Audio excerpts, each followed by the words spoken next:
Maaf, Ibu Dina masih hadir, Ibu Dina? Ya, ada saya. Iya. Em, ini ada pertanyaan dari Sri Nugroho. Dengan ide solusi nomor satu, menurut Ibu, kapan konflik ini akan berakhir? Dengan two state, apa tadi ya? Two state solution begitu. Kapan kalau kita pakai solusi seperti ini tuh kapan gitu? Kapan terwujudnya? Oke, pertama saya sangat mengapresiasi ya adik-adik sekalian, anak-anak muda dari HMI yang concern sekali dengan isu ini, dengan persoalan ini, dan kemudian juga punya aksi juga ya turun ke jalan di tengah senyapnya ya, sebenarnya senyap banget ya dukungan untuk Palestina akhir-akhir ini.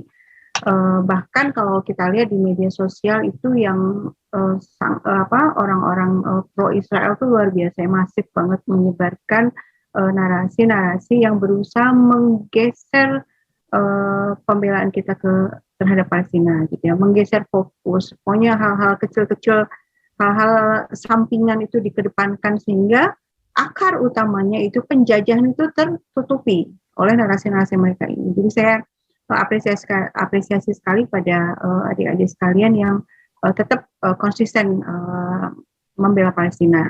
Nah, sekarang pertanyaannya kapan ya? Saya tidak bisa menjawab kapan ya.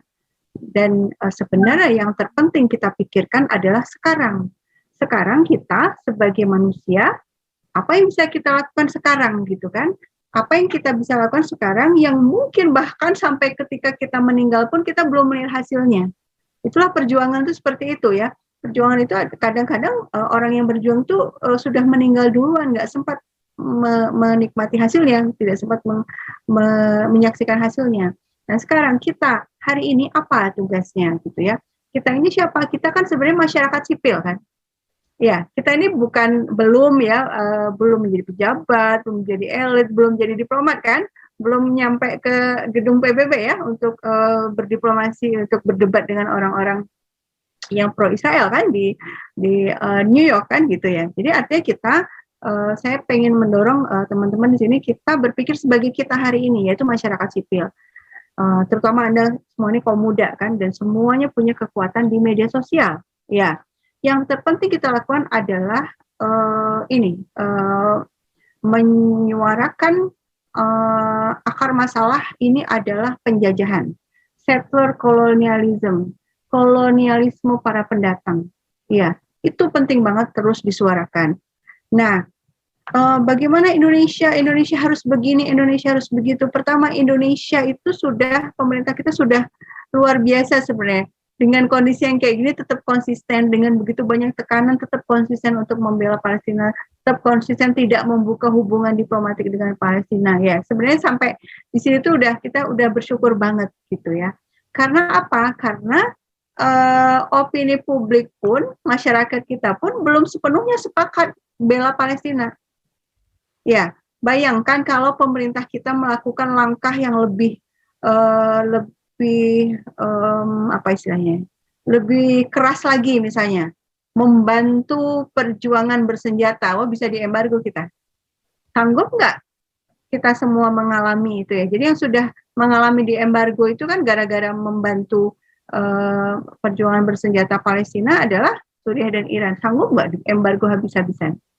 Bagaimana bisa sanggup ketika opini publik aja masih seperti ini? Masih ada yang bilang ini terjajah, ada yang bilang enggak terjajah kayak gitu.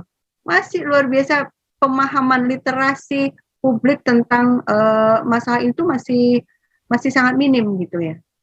Nah, artinya kita punya tugas di sini. Anda kan himpunan mahasiswa Islam, artinya mahasiswa, orang-orang yang tercerahkan, orang-orang yang intelektual gitu kan. Nah, kita punya tugas untuk memberikan pemahaman kepada publik ya, terutama kepada sesama anak-anak muda bahwa di sana adalah penjajahan.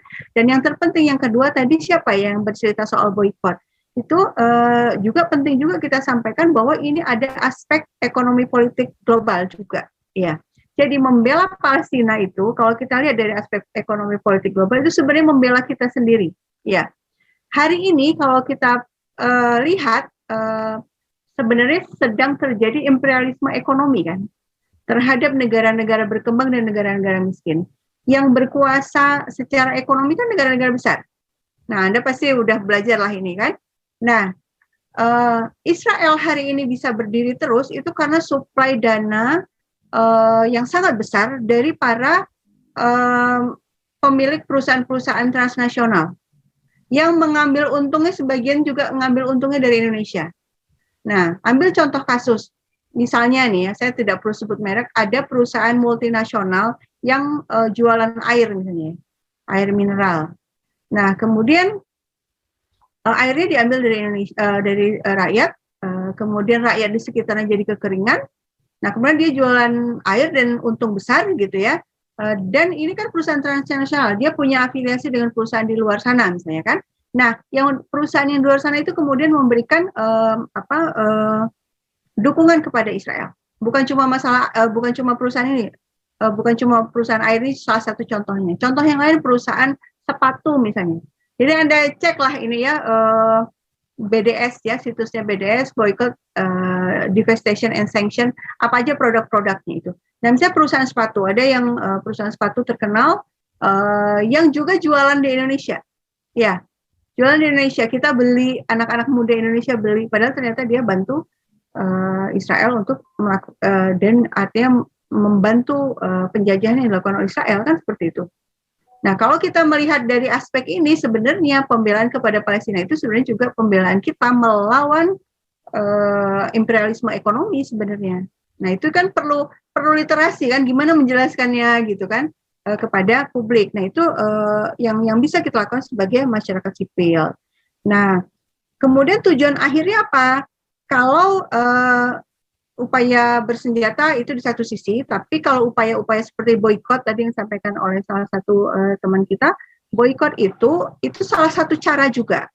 Ini pernah terjadi di Afrika Selatan. Afrika Selatan itu dulu kan rezimnya rezim apartheid dan itu tumbang karena aksi boykot internasional. Ya, dan sekarang boykot terhadap Israel itu aksi boykot, anehnya itu yang aktif malah orang-orang di Barat ya, negara-negara Muslim malah melempem ya dalam aksi boykot ini.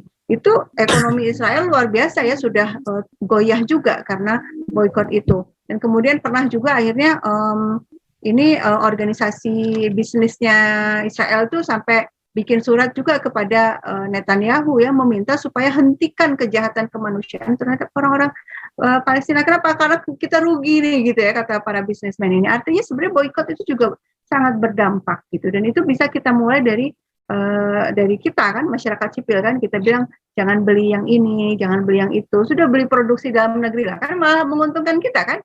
Jangan beli produk itu, beli aja produk dalam negeri, berarti kan ekonomi kita yang terbangkitkan gitu kan, produk-produk bangsa kita yang lebih laris. Nah gitu, itu sih yang ingin saya sampaikan ya, mudah-mudahan ini jadi gerakan yang lebih kuat lagi dimulai dari kita masyarakat sipil. Terima kasih Ibu Dina.